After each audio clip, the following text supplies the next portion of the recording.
Bienvenidos a esta nueva clase de Historia de la Educación Argentina, en donde vamos a abordar tres proyectos que de alguna manera representan las diferentes tradiciones que hubo en torno a la educación en el marco del pensamiento ilustrado, es decir, de la Ilustración, puntualmente en el Río de la Plata, en la región del Río de la Plata.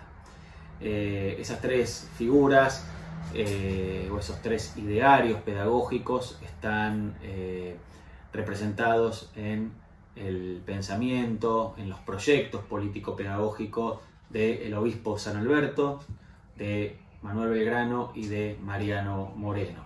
Vamos a comenzar hoy entonces puntualizando, ¿no?, a partir de esta caracterización de estos tres idearios pedagógicos. Vamos, decía, a puntualizar algunos de los rasgos que tuvo el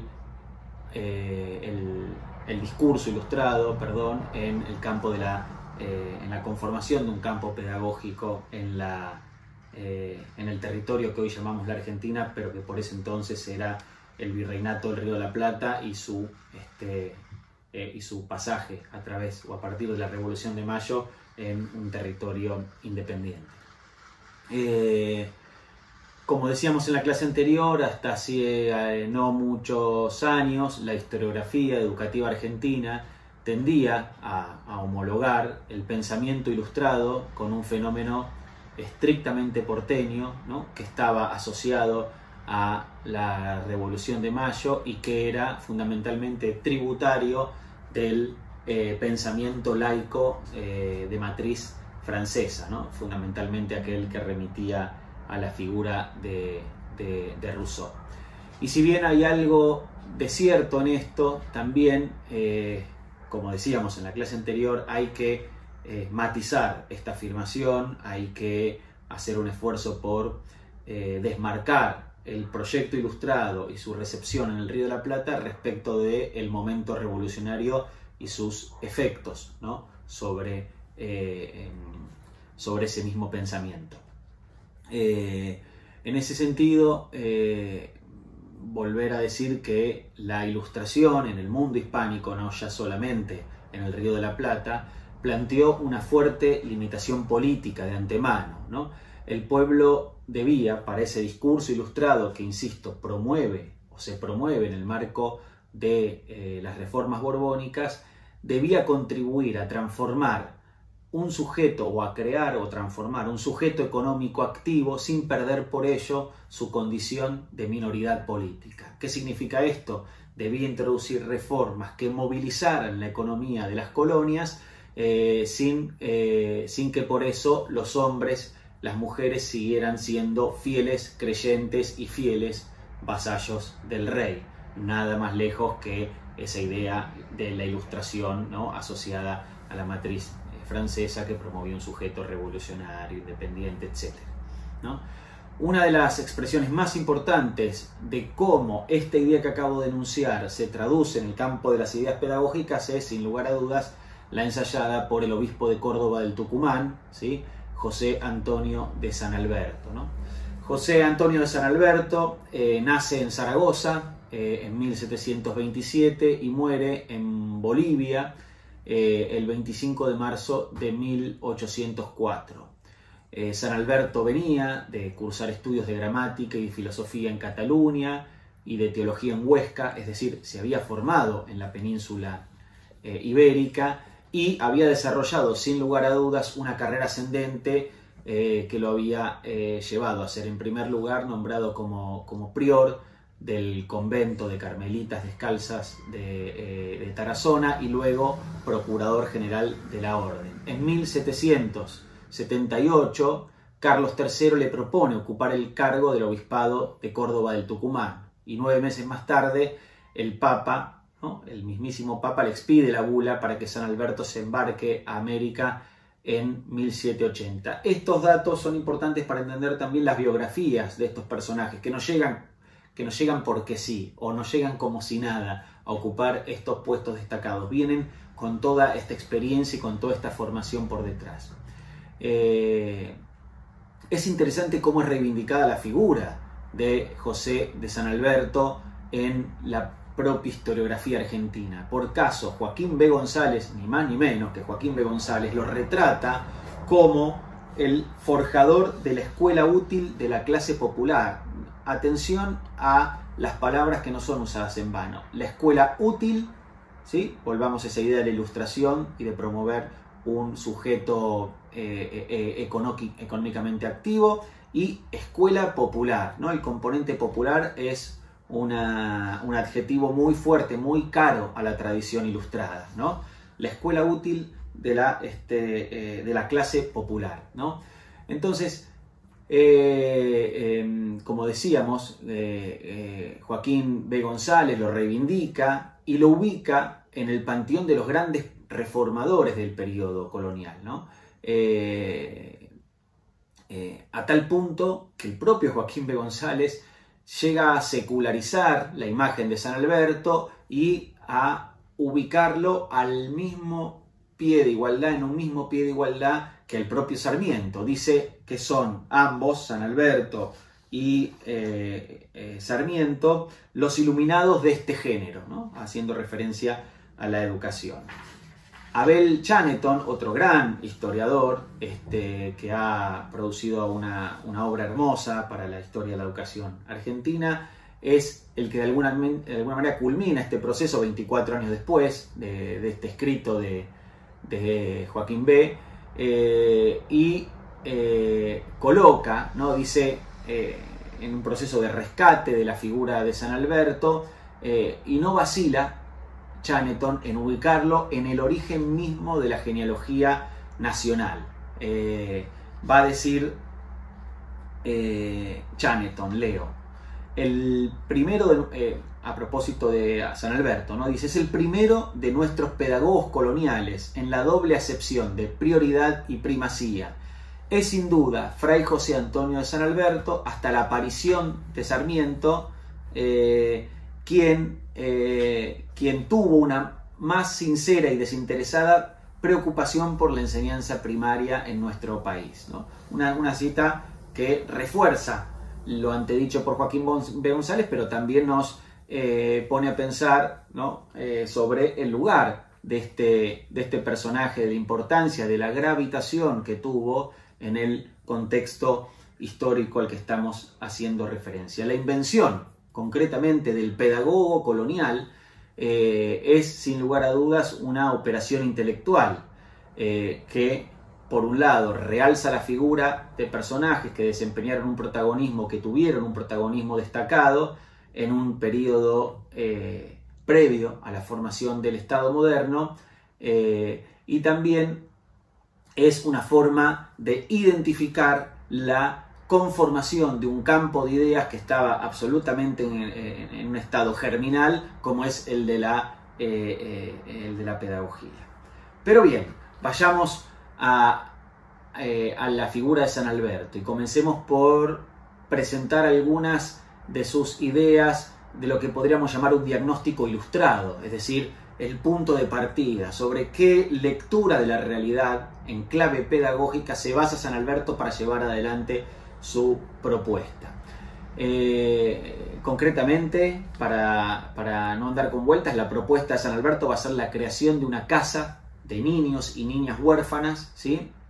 Que pudiera reunir precisamente a una población que, por las características particulares de la geografía de la diócesis que atendía San Alberto, estaban diseminados a lo largo y ancho de un muy vasto territorio.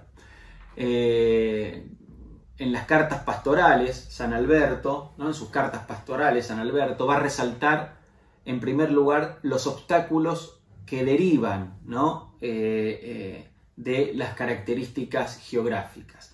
Va a decir, en primer lugar, es la falta de preceptores, ¿sí? Es decir, la ausencia de maestros que puedan atender a esas infancias. En segundo lugar, si uno hallara, decía San Alberto, esos preceptores, la escasez de recursos general para pagarles por su tarea. Y si uno encontrase esos recursos y esos preceptores, el problema es la extensión del territorio, que volvía extremadamente dificultoso establecer escuelas cercanas a la residencia de los niños que debían asistir a ellas, ¿no? Luego de recorrer una amplia extensión de su obispado en la región de Córdoba, el Tucumán, es decir, en lo que hoy es el centro y el noreste del país, San Alberto se dirigía a través de esas cartas a sus feligreses y les decía: ¿qué culpa es en ellos haber nacido en el campo, no cursar otras escuelas que las de sus humildes chozas, ni tener otros maestros que árboles y peñascos? Recupero la pregunta de la clase anterior: ¿qué hace una escuela en tiempos coloniales? Y subrayo esta cita, dice: ¿qué culpa es en ellos haber nacido en el campo y no cursar otras escuelas que las de sus humildes chozas, ni tener otros maestros que árboles y peñascos? Esta imagen me parece muy interesante para quienes están preocupados con pensar, ¿no?, la idea de escuela más allá de un edificio escolar. En fin, perdón la digresión. Vale la pena también recordar que en las cartas pastorales San Alberto va a proponer una definición de educación, una definición de qué es una escuela, una definición de qué es la enseñanza pública y de qué es la instrucción. Va a recurrir para ello notablemente a la Biblia, ¿no? Y va a señalar que la educación, dice, precede a la existencia de la escuela. Dice San Alberto, en una cita que voy a encontrar rápidamente, dice, a propósito de eso, dice: no leemos que las escuelas, no leemos que las tuvieran los israelitas, ni que los muchachos salieran para ser instruidos de la casa de sus padres. Entre los primeros cristianos, San Alberto destacaba que, y vuelvo a citar, no había entre ellos más escuelas que las iglesias, ni otros preceptores que los obispos. Esta idea de San Alberto, enunciada a fines del siglo XVIII, es absolutamente fundamental para, y será recuperada, ¿no?, un siglo después, como la gran bandera del movimiento católico en la Argentina, cuando discutan, ¿no?, el principio de subsidiariedad frente al principio de principalidad del Estado en materia educativa. Es decir, lo que va a decir la posición católica es recuperar esta idea de San Alberto y va a decir: ojo, la educación empieza en la casa, empieza en la familia, así lo dice la Biblia, y por lo tanto el Estado no nos puede arrebatar a nuestros hijos para formarlos en el marco de un proyecto educativo laico, ¿no? En fin, pero continuemos con la figura de nuestro amigo San Alberto, ¿no?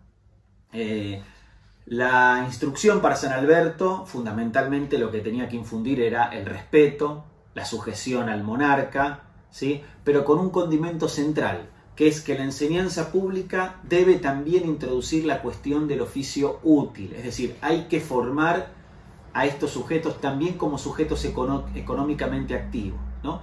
San Alberto afirmaba que las escuelas de niños no solo debían limitarse a la instrucción de las letras menores y los primeros rudimentos de la religión, sino también a introducirlos en la formación de los hábitos industriosos, ¿no? Este es un punto central, va a decir San Alberto, ¿no?, en otra cita que ilustra muy claramente esta idea. Dice: si es casa de niñas, se les enseña a tejer, coser, bordar. Esto es como entiende San Alberto que hay que formar económicamente a estas infancias. Y a todo género de labores de manos. Esto es para las niñas. Y si es de niños, la casa que él propone, se les imponen leer, escribir, contar y de todos aquellos ejercicios liberales y mecánicos propios de su sexo. Todo con el objeto de que estos y aquellas se formen y salgan del taller hombres y mujeres, tales que dan por útiles a la religión y al Estado. Y termina con una pregunta. Dice: ¿qué opulencia o felicidad no pueden esperarse en una ciudad, en una provincia, en un reino donde están florecientes las artes, la agricultura, el comercio y el tráfico de gentes que lo habitan, ¿no? Sin lugar a dudas, San Alberto, como ahora veremos también de inmediato con Manuel Belgrano, encuentran en la ociosidad al responsable de las desgracias sociales y al mismo tiempo, ¿no?, encuentran en la enseñanza de los oficios útiles, de los oficios mecánicos, como se los conocía entonces, la forma de erradicarlo. A diferencia de Belgrano o del propio Hipólito Vieites, San Alberto va a centrar esta propuesta no en las ideas de la economía política, sino fundamentalmente en las ideas que provienen del campo de la religión, ¿no? Dice San Alberto también más adelante, ¿no? La mano débil y ociosa, dice el Espíritu Santo, es decir, no dice la economía política, dice el Espíritu Santo, causa pobreza y necesidad, así como la fuerte y laboriosa produce abundancia y felicidad, ¿no? Un poco más adelante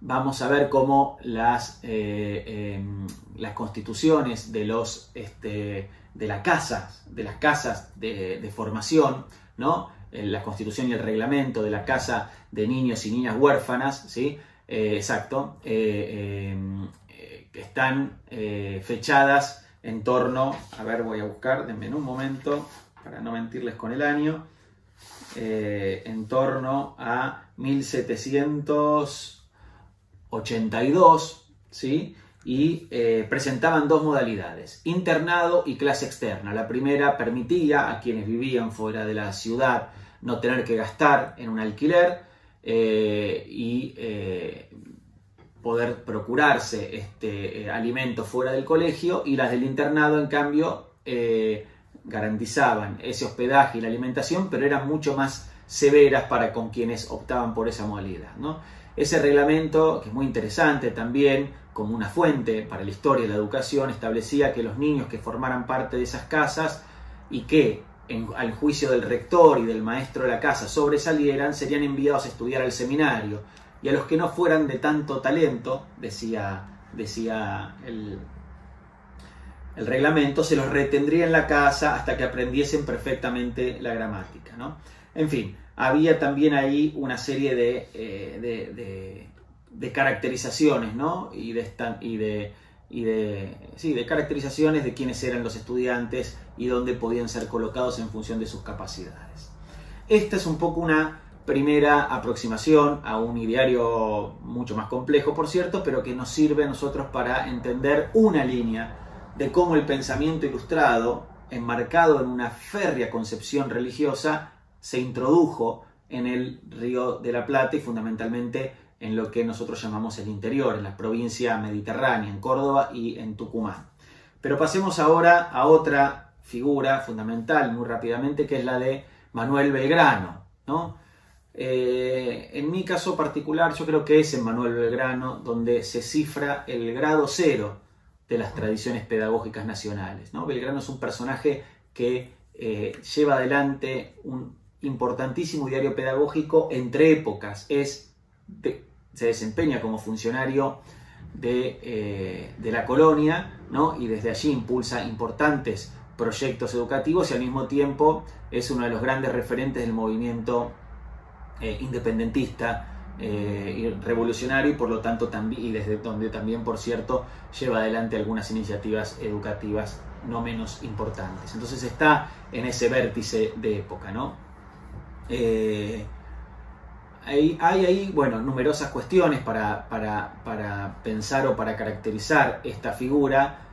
Lo que hay que decir es que el padre de la bandera vive, ¿no?, en carne propia el drama de un momento histórico donde, para decirlo en términos gramscianos, lo viejo no termina de morir, lo nuevo no termina de nacer, ¿no? Y hay que poder intervenir y crear cuestiones, proyectos pedagógicos en ese contexto, ¿no? Yo creo que precisamente ahí es donde reside la originalidad de lo que yo llamo el factor Belgrano, ¿no? Que es ese rasgo, esa propiedad, esa molécula que hizo que Belgrano fuese Belgrano. Y eso es precisamente su capacidad de poder llevar adelante pequeños proyectos educativos que habrían pasado desapercibidos para nosotros si es que no hubiesen portado, como portaron, un mensaje, es que algo nuevo comenzaba a hacerse de una manera diferente, algo nuevo estaba empezando a cambiar, ¿no? En esas pequeñas experiencias pedagógicas que va instalando Belgrano, algo se empieza a presentar de una manera diferente. ¿Cuál es la gran preocupación que anima a Belgrano en toda esta movida, en toda esta acción? Lo deja muy claro en su autobiografía, cuando expresa un modo de estar en el mundo en el que reivindica por sobre todas las cosas la utilidad, ¿no? La utilidad, la importancia de ser útil a la patria. Dice en el inicio de su autobiografía: yo emprendo a escribir mi vida pública con el objeto de que sea útil a mis paisanos. Fíjense, esta palabra conecta con San Alberto, la cuestión de la utilidad, ¿sí? Hay una recurrencia que es importante notar. Así inicia Belgrano su autobiografía, ¿no? Revelando un pensamiento que reclama para sí un modo específico de ser ilustrado, siendo útil a la sociedad.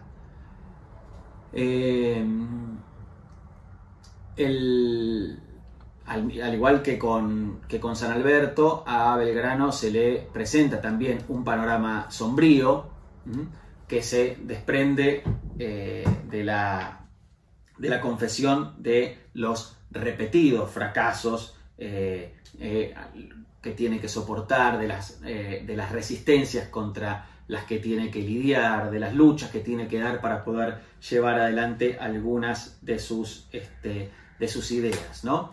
Pero vayamos concretamente a la apuesta formativa que hacía suya Manuel Belgrano, ¿no? En pleno siglo XVIII, para poder entender, ¿no?, la apuesta formativa, brevemente también una referencia a su formación profesional. En pleno siglo XVIII, ¿no?, elegir una carrera profesional no resultaba quizás tan determinante para la formación intelectual de un individuo como el lugar donde ésta fuera a desarrollarse, ¿no? Cuando Belgrano se gradúa del Real Colegio de San Carlos en 1788, tenía por lo menos un puñado de opciones para seguir. La primera era ir naturalmente a la Universidad de Córdoba, ¿no?, donde lo estaban esperando los jesuitas. La otra era ir un poco más hacia el norte, al virreinato, escalar al virreinato del Alto Perú y cursar estudios en la Universidad de Chuquisaca, como lo hizo su amigo Mariano Moreno. Y la tercera opción, que es la que se termina dibujando como la concreta, la definitiva, es cruzar el Atlántico y formarse en las universidades de la península ibérica, fundamentalmente la Universidad de Salamanca y Valladolid, en donde Belgrano va a obtener los títulos de bachiller en leyes y de abogado, ¿no? Belgrano arriba a la España de los Borbones y vive, ¿no?, esos años que son años de una gran agitación, ¿no?, producto, entre otras cuestiones, de la Revolución Francesa, ¿no?, que está teniendo lugar, ¿no?, muy cerca de donde Belgrano estudia, ¿no? Y eso genera también, ¿no?, bueno, una serie de efectos sobre la conciencia de Belgrano, que no podemos aquí ampliar por una cuestión de tiempo, pero que no queremos dejar de mencionar, ¿no? Y así como no fueron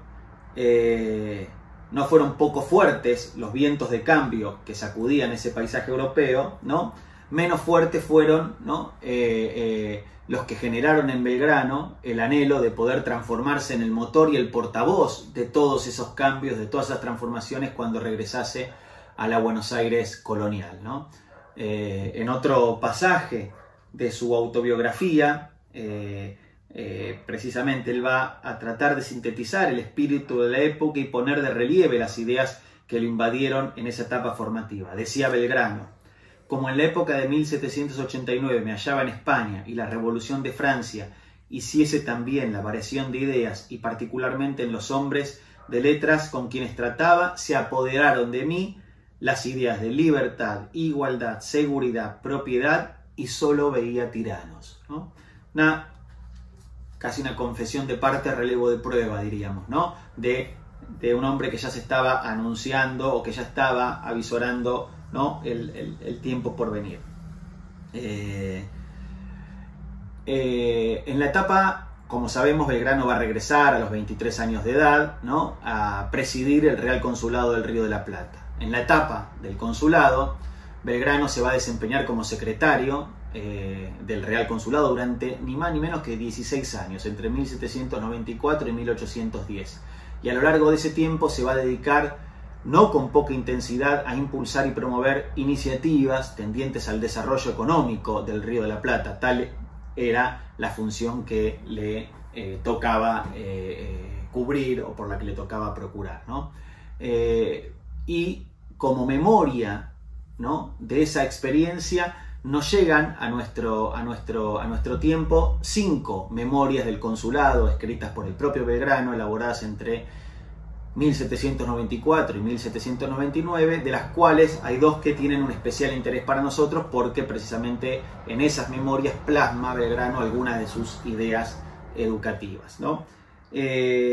Rápidamente, ¿en qué o sobre qué insistía Belgrano que había que tener o prestar atención, ¿no? Bueno, concretamente Belgrano decía, ¿no?, hablaba de la importancia de ampliar los alcances de la educación a todos los sectores de la sociedad, pero con una especial atención a las mujeres. Acá también hay una referencia que conecta de un modo diferente, pero conecta al fin con San Alberto, ¿no?, que también hablaba de la educación de las mujeres.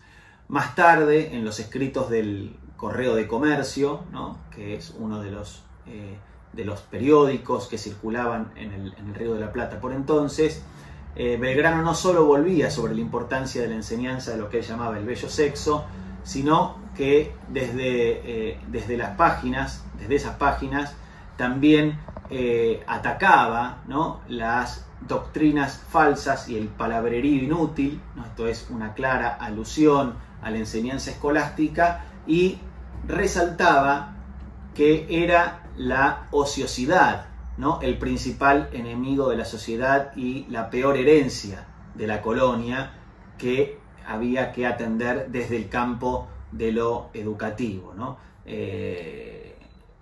Diría aún más, combatir la ociosidad, es casi la condición para poder aspirar a desarrollar otro concepto clave, la felicidad pública, ¿no? Es otro concepto que instala Manuel Belgrano y que va a retomar también Mariano Moreno, ¿sí? Lo antedicho no significaba, por otro lado, y acá quiero introducir un matiz, que Belgrano relegara la centralidad de la religión como un pilar de la enseñanza, ni mucho menos, ¿no? Es precisamente, y eso es lo que me interesa dejar en claro, estos sujetos están atravesados por tensiones, son, si quieren pensarlos con una metáfora, textos veteados. No es que por pensar o promover ideas revolucionarias son laicos, ¿sí?, o por reivindicar o por reivindicar la religión no dejan de atacar el pensamiento escolástico, ¿sí? Esa me parece que es una buena idea, ¿sí?, que quiero tratar de subrayar. Me parece muy importante. Están atravesados por tensiones, están atravesados como nosotros por ideas que se alimentan de diferentes matrices, de diferentes paradigmas, ¿no? En fin,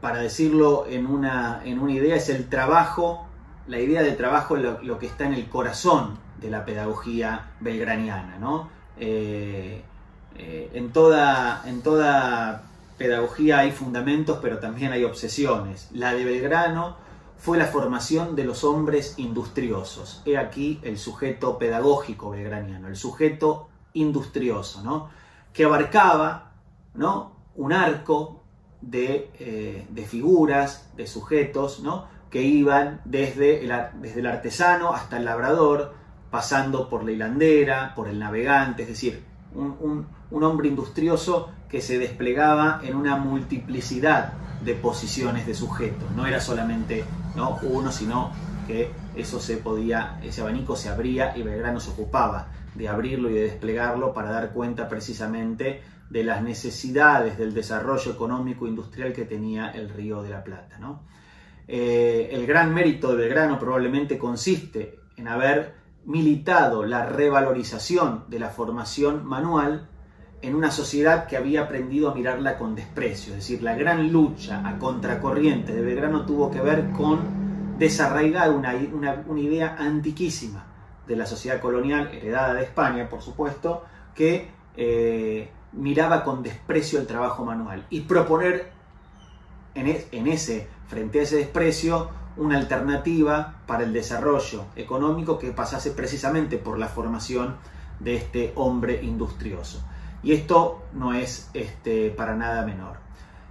Hay que decir también que la gravitación que tuvieron las ideas fisiocráticas en su visión de la economía, que fueron muy importantes, por cierto, es decir, la fisiocracia es el desarrollo, ¿no?, del suelo a través de sus cultivos, a través del trabajo de la tierra, etcétera, que sin embargo, y eso también lo quiero subrayar, no empaña el que tenía Belgrano por el desarrollo del comercio y fundamentalmente del artesanado, ¿sí? Se suele decir que Belgrano era un fisiócrata, pero creo que esa es una lectura absolutamente parcial y que hay que incorporar, hay que leerlo completo, en primer lugar, y hay que incorporar estas dimensiones que no son para nada menores. Y también recordar siempre que de todo lo escrito y producido por Belgrano, a nosotros, a nuestro tiempo presente, solo llegaron un puñado de documentos. Hay también un amplio campo de reflexiones que Belgrano plasmó en el papel y que no han llegado a nuestros días. Y hay que trabajar también con esas ausencias, ¿no?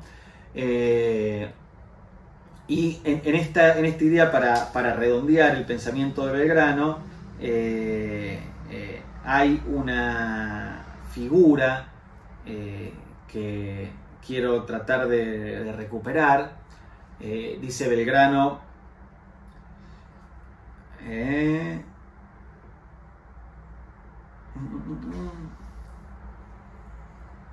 bueno, dice Belgrano, ahí está, dice Belgrano que nadie duda, a propósito del Estado, dice, nadie duda que un Estado que posea con la mayor perfección el verdadero cultivo de su terreno, en el que las artes se hallan en manos de hombres industriosos con principios y en el que el comercio se haga con frutos y géneros suyos, es el verdadero país de la felicidad, ¿no?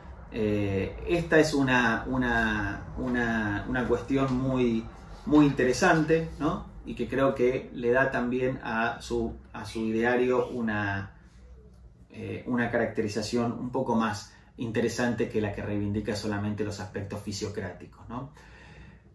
Creo que es el momento, porque estamos ya por promediar la clase, de pasar a la figura de Mariano Moreno, que es el tercero de los personajes que nosotros nos propusimos abordar.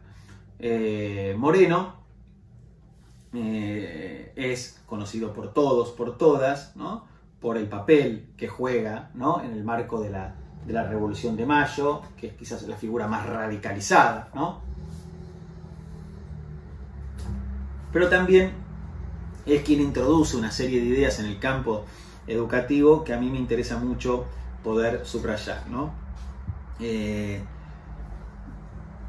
el plano educativo, para decirlo con Moreno, hay dos tendencias político-pedagógicas que se están instalando en los inicios del proceso revolucionario, ¿no? Y que van a ir buscando paulatinamente abrirse camino. Una se va a apoyar, como veremos, en la exaltación de una nueva soberanía política como fuente de legitimación y en la apelación a la juventud americana, al sujeto pedagógico juventud americana y al pueblo como principal protagonista de estas transformaciones. Se trata para mí de un ideario democrático cuyo principal expositor es sin dudas Mariano Moreno.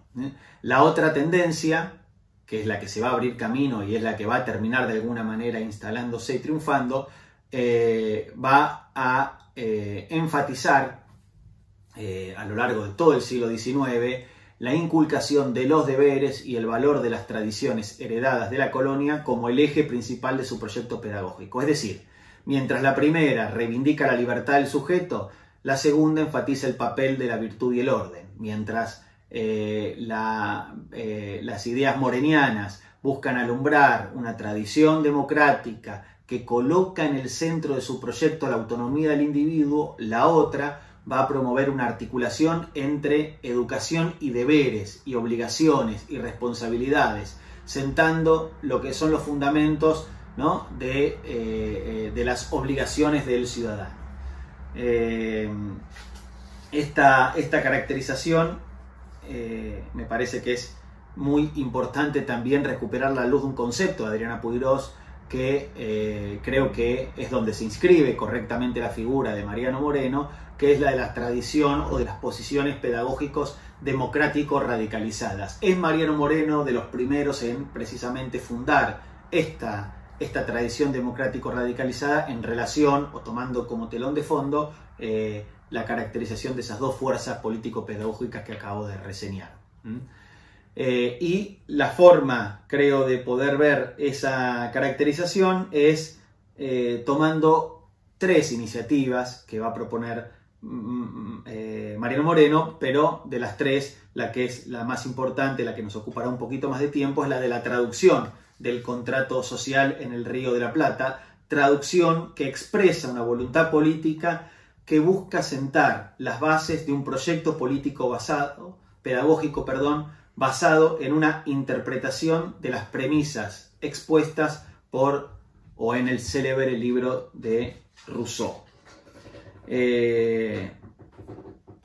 Para poder entender la importancia de esta idea, no podemos dejar de hacer referencia a otras dos iniciativas, ¿no?, impulsadas también por Moreno, que tienen que ver con la creación de la biblioteca pública y con la fundación de la Gaceta de Buenos Aires. Vamos a ir un poquito más adelante porque queremos respetar el tiempo, hacer una referencia a la formación, a la formación de Mariano Moreno. Mariano Moreno, como dijimos, a diferencia de Belgrano, se formó en Chuquisaca, ¿sí?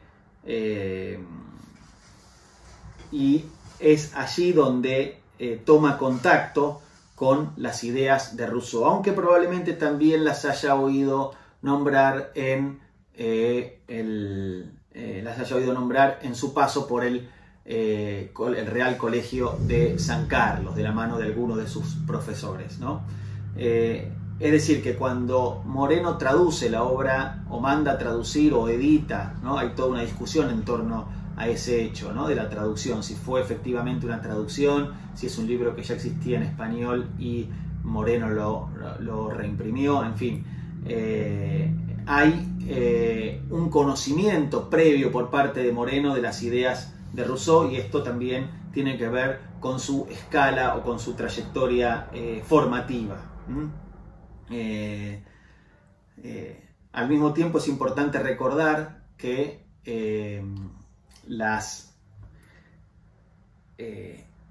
la traducción de Rousseau, el contacto con Rousseau, tiene lugar también en un trasfondo social, que son los tiempos en los que Moreno lee a Rousseau en Chuquisaca, que dan cuenta de una gran crisis, de un escenario de una gran y profunda crisis en la región del virreinato del Alto Perú. En aquel escenario decíamos que estuvo marcado por grandes crisis y conflictos armados, ¿no? Tenían lugar los debates en torno a la eliminación de la mita, los debates en torno a la eliminación de la mita que habían alimentado las grandes rebeliones de Tupac Amaru y de Tupac Katari, ¿sí? Insisto, esto es en la región del virreinato del Alto Perú, que también la que agitó, ¿no?, las invasiones inglesas al virreinato del Río de la Plata en 1806, y también naturalmente la que desató a escala continental la abdicación de Fernando VII en 1808. Es decir, todos estos acontecimientos están atravesando la lectura de Moreno de Rousseau. No es una lectura que se puede abstraer de estos procesos, ¿no?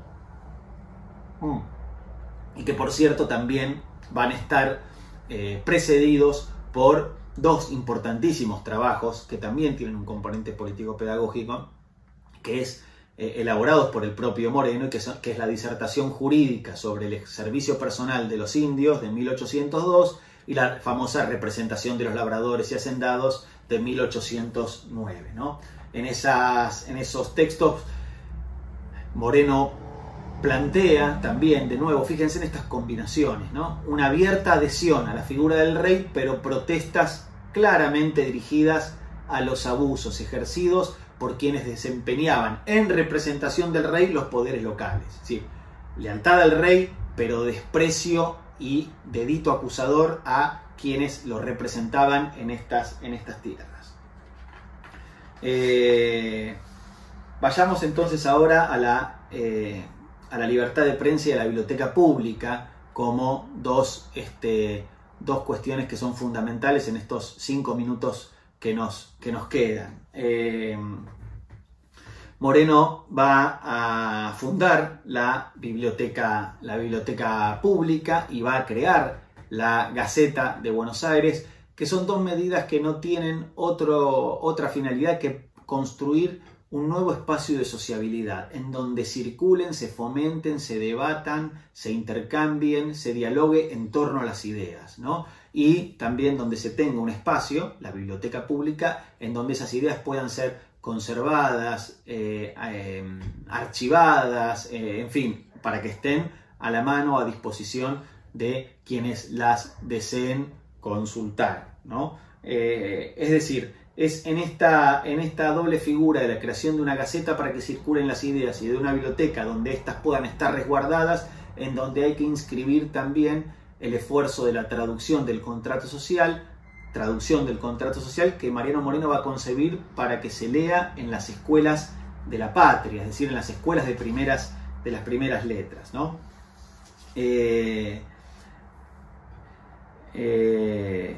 Esto también, estas creaciones se hacen en el marco de una concepción de la revolución, ¿no? En donde al mismo tiempo que para Mariano Moreno todo está por crearse y todo tiene una expresión muy entusiasta en torno a esta creación, al mismo tiempo convive o coexiste con una mirada sombría sobre las enormes dificultades que enfrenta el proceso revolucionario, ¿no?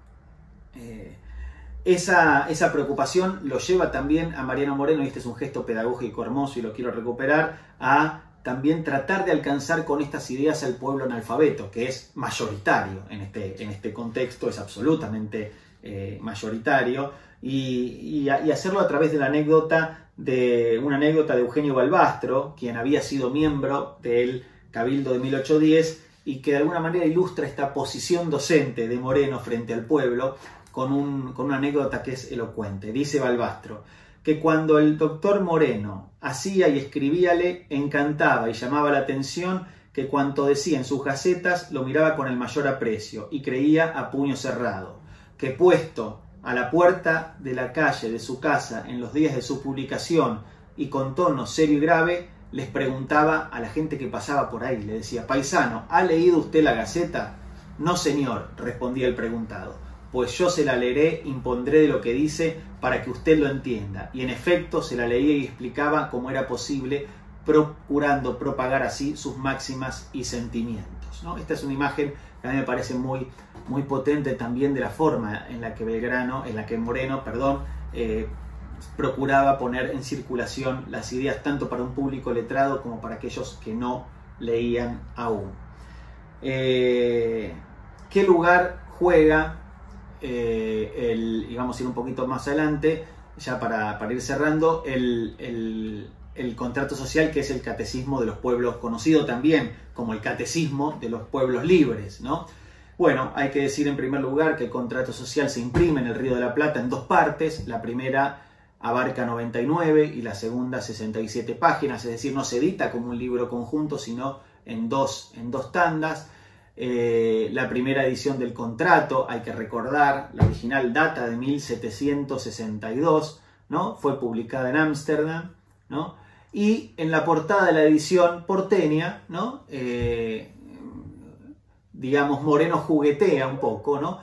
Dice que el libro fue escrito por el ciudadano de Ginebra, Juan Jacobo Rousseau, pero que fue reimpreso en Buenos Aires para instrucción de los jóvenes americanos en la Real Imprenta de Niños Expósitos en 1810. Estos son datos interesantes que hablan de la materialidad del objeto, libro, del contrato social, pero también de ciertas ideas que se van mencionando, que se van colando y que no dejan de ser importantes. Tenemos pocas noticias sobre cómo circuló el contrato social en el Río de la Plata y particularmente en la ciudad de Buenos Aires, pero hay una que no podemos dejar de mencionar, que se desprende de una información que está volcada en los acuerdos del extinguido Cabildo de Buenos Aires, es decir, digamos, en un libro que recupera las memorias del Cabildo y que dice precisamente el 5 de febrero de 1811 lo siguiente.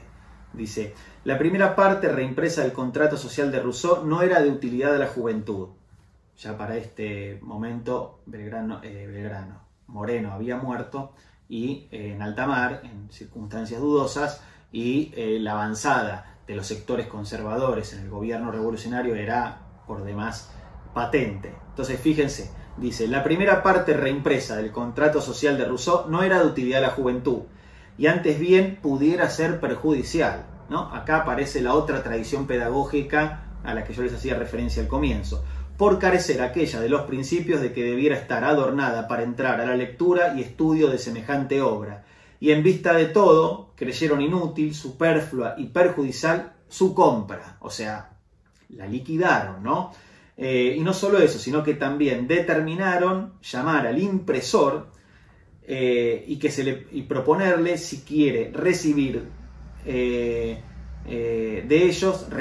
de ellos, o sea, volver a recibir esos ejemplares para expenderlos de su cuenta, y habiendo comparecido y prestadose voluntariamente a recibirlos, acordaron se le entreguen los 200 ejemplares que existen, debiendo reintegrar a la tesorería del Cabildo los 225 pesos importe de ellos, ¿no?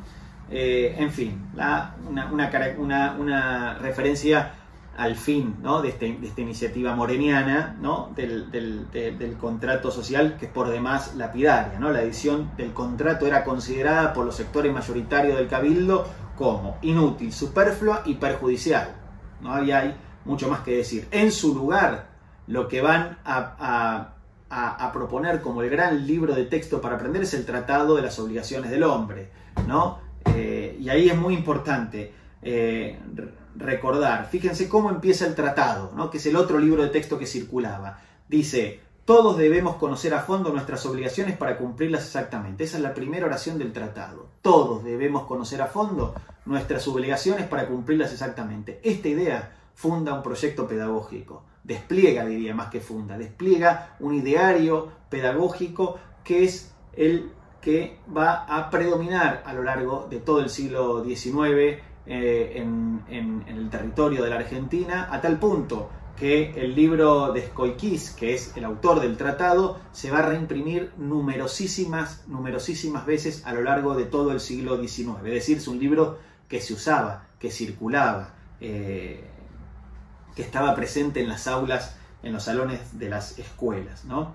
El contrato social, por su parte, comienza de una manera radicalmente diferente. Dice, el contrato social comienza exaltando la igualdad y la libertad de los individuos, establece que esclavitud y derechos son términos contradictorios y señala que, esto es una cita de Rousseau, ¿no? Del contrato: antes de examinar el acto en virtud del cual un pueblo elige un rey, convendrá examinar el acto en virtud del cual un pueblo es un pueblo, ¿no? Y acá hay un punto de partida que es innegablemente opuesto al del tratado. El tratado dice: hay que empezar por obedecer a Dios y por ende al rey, que es su representante en la tierra.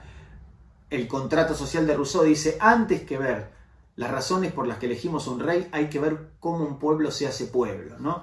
Esto marca una diferenciación muy fuerte, ¿no?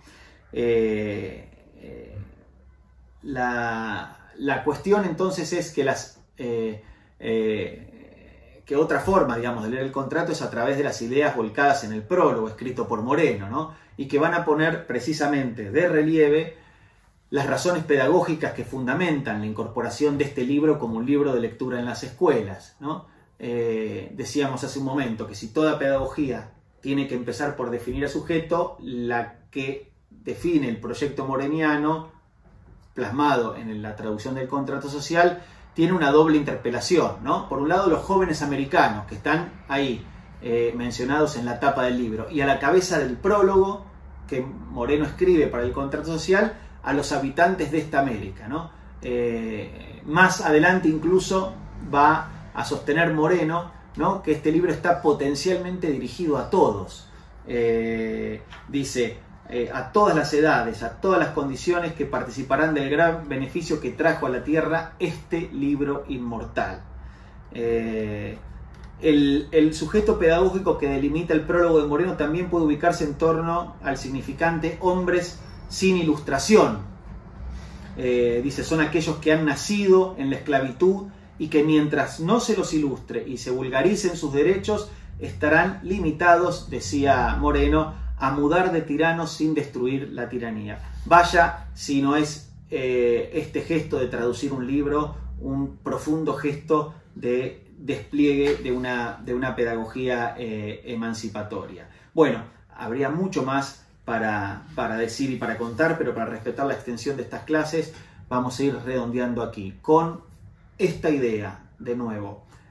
La Ilustración no tuvo una sola cara en el Río de la Plata. La Ilustración se expresó, o las ideas ilustradas se expresaron a través de múltiples caminos, a través de múltiples y diferentes articulaciones de ideas, de proyectos políticos, y eso, por cierto, también da cuenta de la riqueza que la Ilustración o las ideas ilustradas tuvieron en el Río de la Plata, no solamente en términos de su difusión, sino de su reapropiación y de su resignificación en manos de estos y también de otros personajes. Vamos a dejar hoy aquí para continuar en el siguiente encuentro, en la siguiente clase, con un nuevo momento de ese proyecto ilustrado, esta vez en manos de lo que fue el proyecto rivadaviano.